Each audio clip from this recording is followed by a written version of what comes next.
Amaçlardı final doğusucu.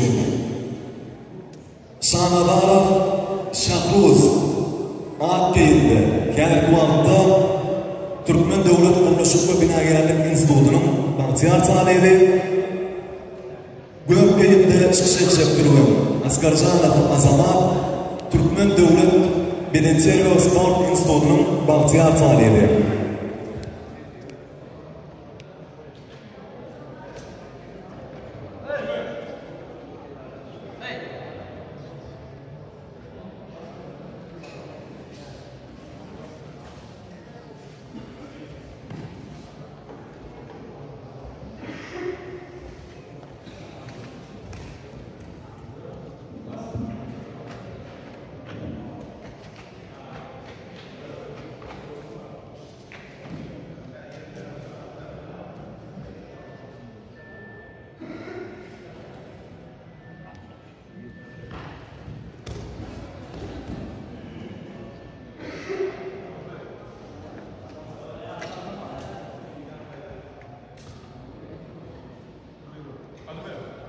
İndiki final doğuşuğu 70 kilo aralarında olan tarihini görüyor.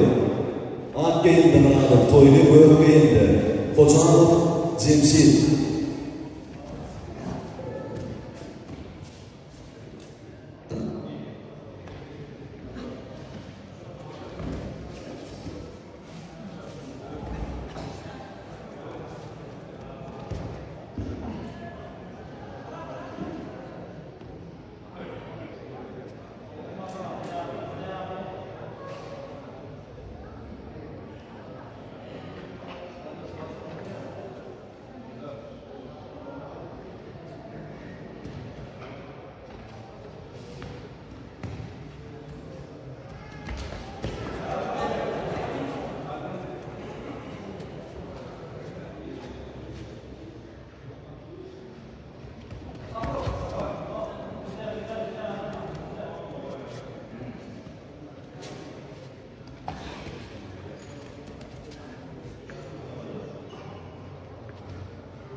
Alpsantkiler alanında final doğuşuğun yencidi. Yurdumun masalar seferine Nafi Orfi Türkmen Devlet Binagerlik ve Kuruluşu İnstitutu'nun Bahtiyar talebi. Şanadarov Shahruz